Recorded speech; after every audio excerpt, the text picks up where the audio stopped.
ada satupun yang merasa saya si punya jabatan, saya jenderal, saya orang kaya. Nggak ada. Di hadapan Allah sama. Maka jangan merasa lebih baik dari siapapun. Bila perlu adalah saya merasa kurangnya. Maka orang yang bermuhasabah adalah ketika dia dihina, dia mengucapkan astagfirullahaladzim. Semoga hinaan itu menjadikan saya introspeksi diri dan memperbaiki diri. Jangan bilang awas lu. Ada yang bilang awas lu? Jangan. Bisa jadi hinaan itu membuat kita semangat. Justru dengan hinaan itu akan membersihkan hati kita. Kalau senangnya diangkat-angkat terus, siapa kira-kira yang menghina kita, yang menjelek-jelekan kita? Rasulullah tidak diangkat. Segitu adalah Nabi, orang yang paling mulia, orang yang disayang oleh Allah. Banyak yang membelanya. Apakah Rasulullah kemudian beliau lancar-lancar saja dakwahnya? Enggak. Pamannya sendiri, bahkan Abu Lahab, Abu Jahal, apa yang terjadi? Pamannya sendiri menghina, bahkan mengancam ingin membunuh Rasulullah. Sahabatnya sendiri pun yang ikut sama Rasulullah, ada yang mengkhianati Rasulullah. Kita tahu sering Rasulullah dihina. Berangkat dari rumah menuju masjid diludahi. Ketika diludahi, apa Rasulullah marah? Tidak, tersenyum. Sekarang maaf, kita berangkat dari rumah mau ke majelis ngaji, teman kita ngeludahin, tuh sok soleh lu. Kira-kira marah apa enggak? Marah. Maka harusnya jangan marah, tapi balas dengan senyuman. Alhamdulillah ya Allah, semoga air ludah ini penyemangat saya beribadah. Sekarang bukan air ludah sebetulnya ketika mau berangkat ke majelis itu, tetapi celaan hinaan. Sok aktif, sok alim, kan gitu tuh. Sok soleh, sok apa lagi? Ya sok pinter. Pasti modelnya kayak gitu. Dan yang namanya bermajlis kayak begini ya, banyak ujiannya. Ujiannya bukan dari teman, dari yang lainnya. Fitnah muncul. Lihat, rajin, pengen kepake. Godaannya begitu, ujiannya kayak begitu. Emang salah orang rajin?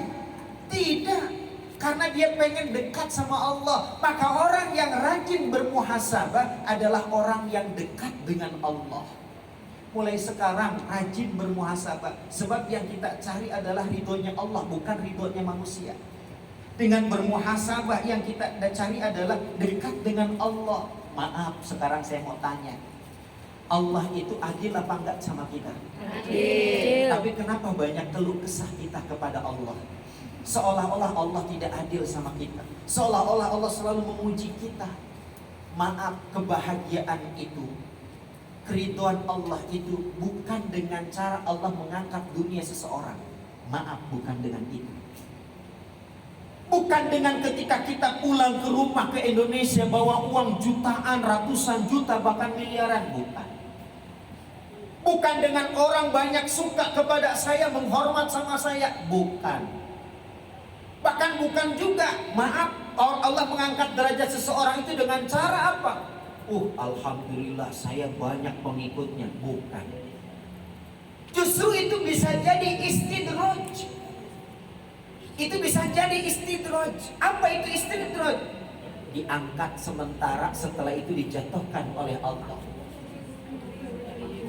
Maka maaf lagi, semoga yang dapat ujian tahun ini, banyak kesulitan tahun ini, sesungguhnya Allah sedang dekat dengan dirinya. Amin. Tapi persoalannya ketika ujian dan maaf tadi kesulitan, musibah itu terjadi, dia ingat kepada Allah apa tidak? Itu baliknya ke situ. Kalau dia ingat kepada Allah, maka kemudian kesulitan, musibah itu akan diangkat derajatnya oleh Allah Subhanahu wa taala. Direnungkan dalam Al-Qur'an surah Al-Hasyr ayat 18. Dalam Al-Quran surah Al-Hasyr ayat 18. يا أيها الذين آمنوا اتقوا الله ولتنظر نفس ما قدمت لغد واتقوا الله إن الله خبير بما تعملون. Perhatikan dengan iman. Ya ayyuhalladzina amanu, hai orang-orang yang beriman, ittaqullah, bertakwalah kalian kepada Allah. Wal tanzur nafsum ma qaddamat lighad, dan pikirkan apa yang telah kalian lakukan untuk hari esok, maksudnya adalah untuk akhirat. Jangan kita pikirkan apa yang sudah Allah berikan kepada saya. Jangan pernah kita pikirkan apa yang sudah Islam berikan kepada saya. Jangan pernah kita pikirkan apa yang sudah organisasi berikan kepada saya. Jangan kemudian kita berpikir apa yang sudah majelis berikan kepada saya. Jangan pikirnya begitu. Tapi apa yang sudah akan kita lakukan nanti ketika kita meninggal dunia. Kalau kita mikirnya demikian, berarti masih mikirnya dunia. Duduknya kita nanti di sini akan menjadi sebab kita melewati jembatan Sirat dengan majelis tempat kita ngaji. Gak percaya, mati duluan SMS sama saya. Ini akan menjadi kendaraan kita kelak di hari kiamat. Maka para jamaah yang dimuliakan Allah Subhanahu wa taala, pikirkan apa yang akan kita lakukan nanti. Wattaqullah, sampai Allah ingatkan lagi, takwalah kepada Allah. Innallaha khabir. Oh, khabir. Sesungguhnya Allah maha teliti. Kalau teliti berarti tidak ada satu pencela hisab nanti di hadapan Allah. Maka hari perhitungan, hari ditimbangkan amal, itu gak ada satu pun celah nanti di sana.